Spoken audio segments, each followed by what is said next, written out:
Oh, he looks as dumb as you. I guess kids of someone who drop out of middle school are also stupid. A classmate named Catherine, who for some reason always looked down on me, looked into Ryan's face. She was a Harvard graduate. She was good-looking but had a terrible personality. That's what Catherine said after looking at Ryan's face. I could tolerate being mocked myself, but it pained me when she insulted my son, Ryan. Despite my patience, I raised my voice. His education level doesn't matter. Just because you went to Harvard doesn't give you the right to speak to my son like that. Seeing this, Ryan said in a cold voice, "Dad, this woman, it's Mrs. Smith, right? Should we fire her?" Ryan might look like he's 10, but he's no ordinary 10-year-old. Catherine would later come to realize this. My name is John. Probably a very average 8th grader at that time. Part of the soccer team, sometimes on the bench, sometimes not. Unlike the noticeable guys, I don't have a girlfriend. Yes, just an utterly average 8th grader. I had one strength and one weakness. First, my strength was math.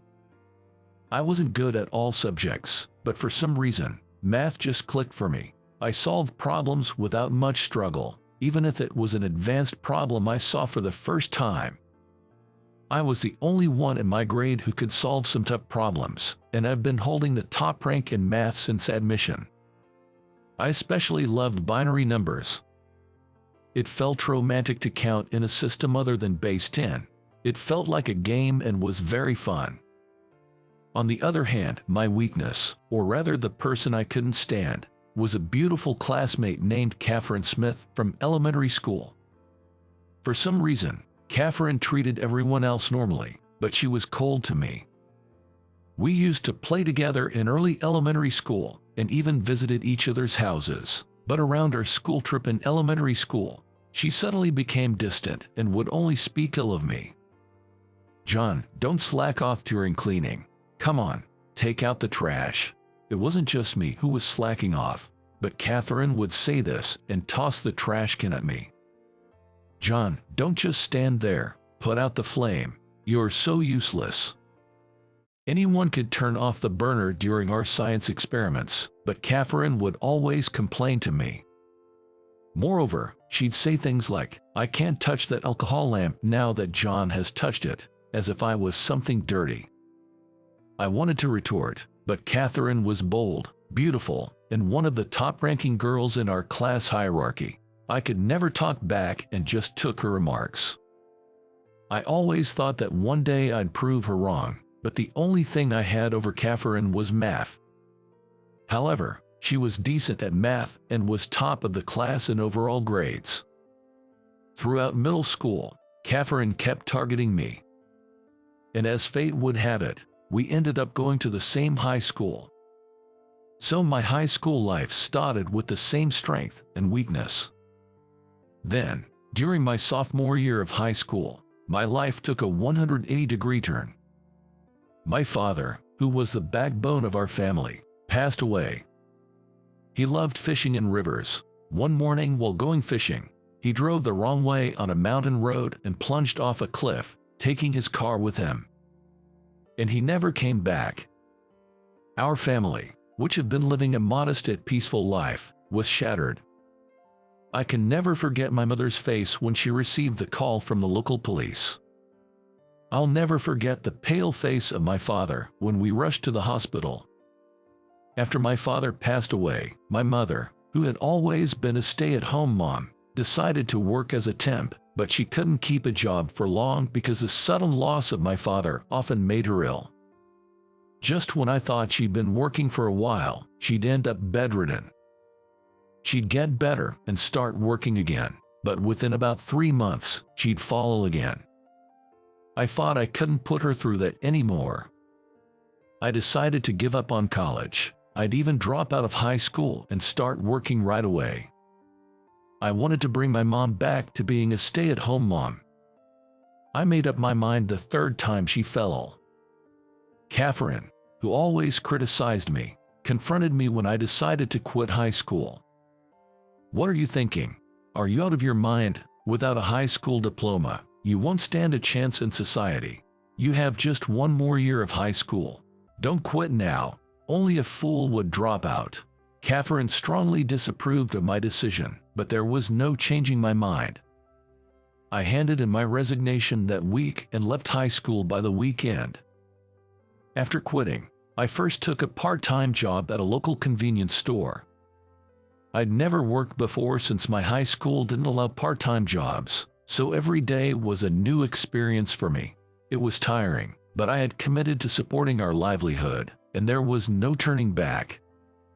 As I got used to the convenience store job, I began to work part-time at a British pub in the evenings.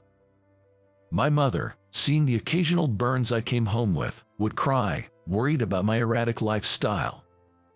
Still, not everything about the job was tough. As I continued with my part-time jobs, a new chapter began in my life. There was a woman named Kate who worked as a server at the pub. Kate attended a renowned state university nearby, studying robotics. Kate and I started chatting a little more during the hours when there were fewer customers. Turns out, robotics involves a lot of math, and I found the college lectures Kate shared with me really interesting. Gradually, I became interested in robotics. Whenever I wasn't scheduled at the convenience store during weekdays, I'd go to the university with Kate and secretly attend lectures. The classes were challenging with many unfamiliar theories, but I'd borrow Kate's student ID to study in the library afterward. Sometimes I'd wonder if I'd be attending that university if it weren't for my father's accident. But I found fulfillment in my busy work days, and there was a sense of accomplishment in supporting my mom. And above all, experiencing my first love was wonderful. Kate, being 3 years older, seemed very mature. Every conversation with her was stimulating. Yet, when we'd strolled by the riverbank, her expressions were childlike and adorable. I wanted to protect Kate's smile forever. As expected, Kate went on to graduate school. Being one of the top students, it seemed many research labs wanted her. She chose a research lab led by a professor known for tackling challenging subjects. Since Kate's research often extended into the late hours, she quit her part-time job at the British pub, so we no longer ran into each other at work.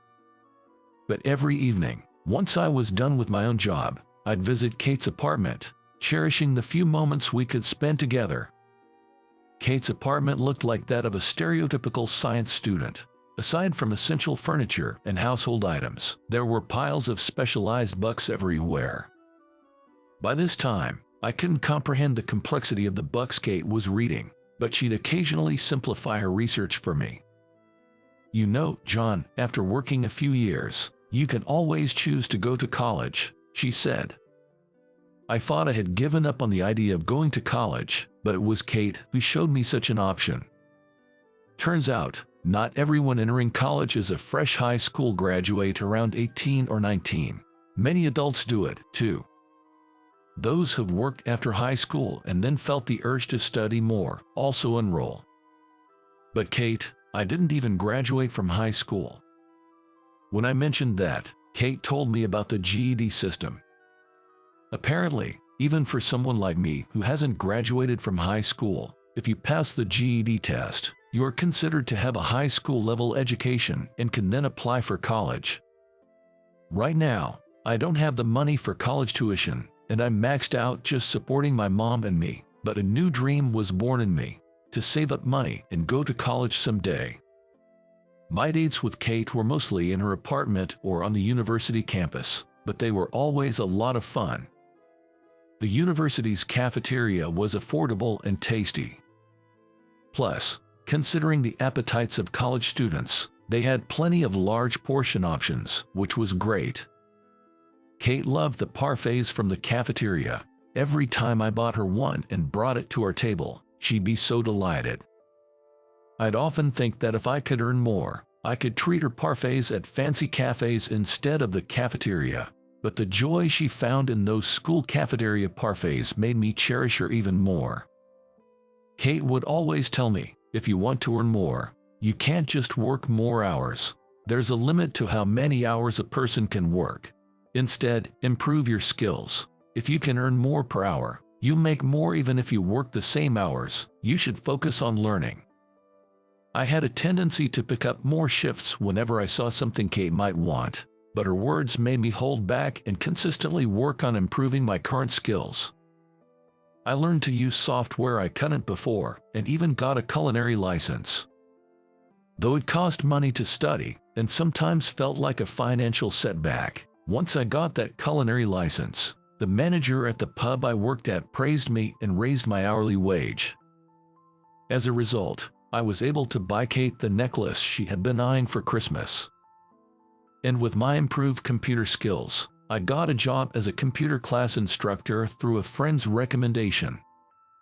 Leaving my convenience store job that I had since dropping out of high school, teaching computer skills to folks in the community meant a significant bump in my monthly earnings.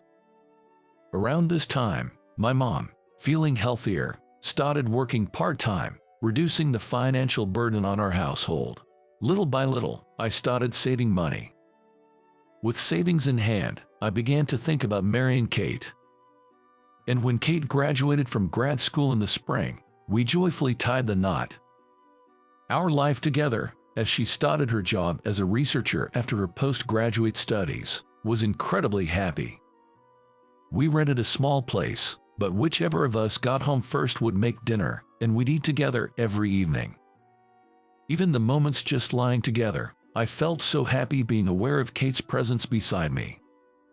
I continued to juggle my jobs as a computer instructor and a part-timer in a pub's kitchen. One day, the manager approached me, saying he wanted me to run the kitchen for a newly opening pub. It seemed I was the only part-timer with a culinary license. So, my hourly wage increased a bit. "John, let's save the extra money for when you go to college someday," Kate suggested. Even though I wanted to treat her to all her favorite foods, she said that, "I'm quite content with my current life. You should definitely go to college. You love math so much." Saying that, Kate wouldn't let me use the money for our date night. I even proposed sending more money to my mom, but after hearing from Kate about college, she refused. And that's how I began saving for college. Then one day, Kate, blushing, told me something. "I'm pregnant." We were truly at the peak of our happiness. Our son, Ryan, turned out to be an astonishing prodigy, much to our surprise. Kate and I were both good at math, so we expected him to like it to some extent, but he exceeded our expectations. In no time, he could count from 1 to 100 and started solving quadratic equations even before kindergarten. He quickly became fond of binary, my favorite, and could convert decimals to binary instantly. Kate continued her work part-time, and after finishing her research at the lab and picking up Ryan from daycare, she'd chat with him about math in ways he could understand. Ryan always listened with shining eyes. By then, I had quit the pub job and had become a full-time instructor at the computer class. Ryan quickly learned to operate the computer I taught him, and he easily outgrew the programming materials for elementary school students. I wonder what kind of person he'll grow up to be. One night, while stroking the sleeping Ryan's hair, Kate said this and suddenly began to cry. "Kate, what's wrong?" It was such a cheerful topic, so what happened? Looking at her face with suspicion, Kate clung to me and began to cry. Then she revealed, I've been diagnosed with a brain tumor. I was stunned. Only 6 months left. I couldn't come to grips with Kate's confession and remained silent for a long time. I need to support Kate. I knew it, but I couldn't help picturing my father's pale face. Now, even Kate. It reminded me of the atmosphere when my mother answered the phone that day. It's terrifying. Please tell me it's a lie. Tell me you're just groggy. I couldn't accept Kate's illness, and for a while, life continued as usual. Kate went for treatments, but she never talked about her illness since then. I thought maybe we could just pretend it never happened. But one day, a call came from the lab. Kate collapsed. Lying in the hospital bed, Kate had regained consciousness but was hooked up to several lines, breathing through an oxygen mask. I wanted to look away, but the situation had escalated to a point where I couldn't. Please, look after Ryan. By the time I finally accepted the reality of her words, Kate's condition had deteriorated to a level beyond treatment. For the month before Kate passed away, we repeatedly talked about Ryan's future. Kate apologized to me and Ryan, again and again. She had nothing to apologize for. The hardest part was for Kate, having to leave Ryan behind. Ryan has an incredible talent, Kate kept saying. I felt the same way. I'll do everything I can to help Ryan harness his exceptional gifts. Kate often took Ryan to the lab, where everyone adored him. She asked me to keep taking him to the lab even after she's gone. With the help of everyone in the lab, I promised to provide the best education possible. At dawn, on the day when 6-year-old Ryan held back tears and said, "Mom, Dad and I will do our best, don't worry," Kate was called to heaven at the young age of 33. Having lost a loved one twice, I couldn't afford to break down. I had to protect my son, Ryan. From that day, we started a new life, focusing on nurturing Ryan's talents. Time passed, and as Ryan's 10th birthday approached, we went to celebrate at a famous upscale restaurant known for its traditional dishes. After enjoying our meal, we were satisfied and just stepping out of the entrance when I noticed a familiar face. Catherine. It was Catherine, an old acquaintance from elementary to high school. She was there dining with her boyfriend. Upon seeing us, the corner of her mouth twisted into a smirk. "You, dining in such a fancy restaurant, even though you dropped out of middle school. Out of your league, don't you think? Middle school dropout or not, what's that got to do with anything?" I didn't want to provoke Catherine, especially with Ryan around. I tried to leave quickly, but she kept on throwing jabs. "You probably can't even educate your child properly with your dropout status, can you?" I had promised Kate to prioritize Ryan's education, so this really got under my skin. Still, I tried to ignore her and started to leave with Ryan. "Look at him. He's got that clueless look, just like a dropout's child. I guess stupidity runs in the dropout family." Catherine pushed further.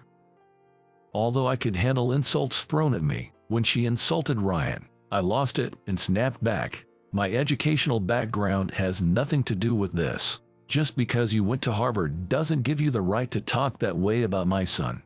"Oh, come on. Is it because you didn't even finish high school?" Catherine continued to mock.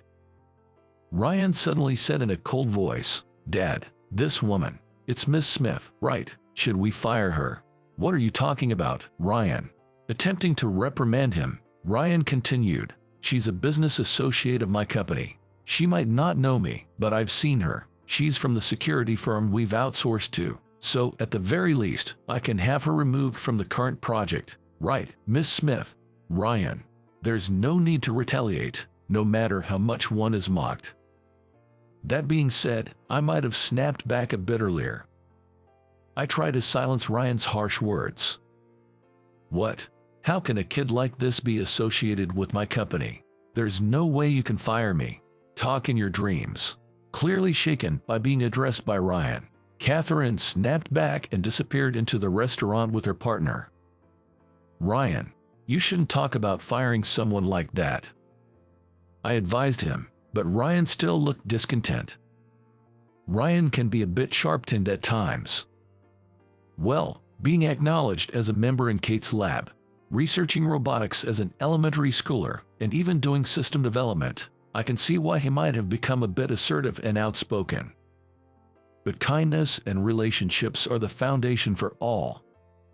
Just because he's a child doesn't excuse everything he says, especially since he's working with adults on system development. He needs to be careful with his words. Ryan developed a digital photo album app. It became a massive hit. With the profits, we set up a company to develop the next app, On paper, I was listed as the CEO, but in reality, Ryan was the one pulling most of the strings. The security aspect of that album app was outsourced, and Catherine worked for the outsourced company. When I reprimanded him for speaking rudely to an outsourcer, Ryan pouted for a while, but when I said, "Mom will cry," he calmed down and muttered, "Sorry." It was a few days after the incident at the upscale restaurant. A data breach occurred at Catherine's company. Fortunately, the information leaked wasn't directly related to Ryan's app, but we found ourselves dragged into the whole mess. "You did it, didn't you?" Holding a grudge about that incident before, Catherine accused Ryan of being the culprit. Ryan was, of course, outraged. Feeling indignant, he was determined to find the real perpetrator. Fortunately, the method of the leak wasn't too complicated. It seemed like he'd just have to decrypt some codes and trace back a few IP addresses. With the help of everyone in the lab, when they decrypted the code and tracked the address, it surprisingly led to the computer of Tom, the boyfriend who had accompanied her to that upscale restaurant that time. When Catherine confronted him, Tom readily admitted that he had someone else do it for him. I was just jealous of how capable Catherine seemed, able to do anything. Catherine had a flashback at those words. A time in the past when she felt inferior to her first love in math and acted mean out of frustration. She had intended to confess her real feelings and apologize for her past behavior when they graduated high school, but he dropped out, and she never got the chance. Even though she was the one at fault, she harbored resentment and said hurtful things when they met again. Catherine came to my house to apologize and shared this story. I was utterly shocked to see the proud Catherine, almost as if bowing her head to the ground in remorse. Her confession that she once had feelings for me was even more startling. It made me realize anew how emotions can become so tangled that they're hard to control. Ryan didn't say much, but he seemed to sense something in Catherine's sincere apology and her vow to help Tom get back on the right track. Kate. Ryan just turned 10. Today, we're visiting Kate's gravesite. Ryan's photo app is still selling really well. The new features are loved by the customers, and the add-ons are selling. He reported in front of Kate's grave. But I did something wrong. Ryan admitted on his own. Some people I work with spoke ill of me, and I retaliated spitefully. Even though I was the stronger one, I ended up bullying the weaker person. Had he truly realized his mistake? As a parent, I felt relieved to see Ryan reflecting on his actions. From now on, I'll be kinder to others. Even if someone speaks ill of me, I won't retaliate. So, Mom, you can be at peace. Kate, Ryan has grown so much, both in heart and body. He's truly maturing. And I have something else I want to share. Kate, I've decided to go to college next year. I plan to study engineering and work seriously on system development, alongside Ryan and the others. It'd be really reassuring if you join the development team, Ryan exclaimed with enthusiasm. I used to only be involved in company management, but honestly, I've always wanted to be part of the development, not just for bug checks, but to be deeply involved. I thought going to college would be the best way to achieve that. When I grow up, I'll go to college too. I want to attend the same one Mom did. You already visit college research labs, don't you, Ryan? But you should definitely go to college, maybe even grad school. Yeah, and in the future, I want to be a researcher like Mom. I'll leave the company to you, Dad, Ryan said with a mischievous grin. Kate. He's growing up so strong and capable. It seems like it'll be a long time before I come to see you, but by then, I'll have plenty of stories to share. So, please wait for me there. I whispered to Kate in my heart. John, Ryan, I will always be watching over you. It felt like I heard Kate's voice carried by the wind. All right, Ryan, let's grab some ice cream from the campus cafeteria on our way home. Yay! Ryan cheered. We started walking hand in hand on our way home. the scent of spring beginning to mingle with the air. Air. Air. Air.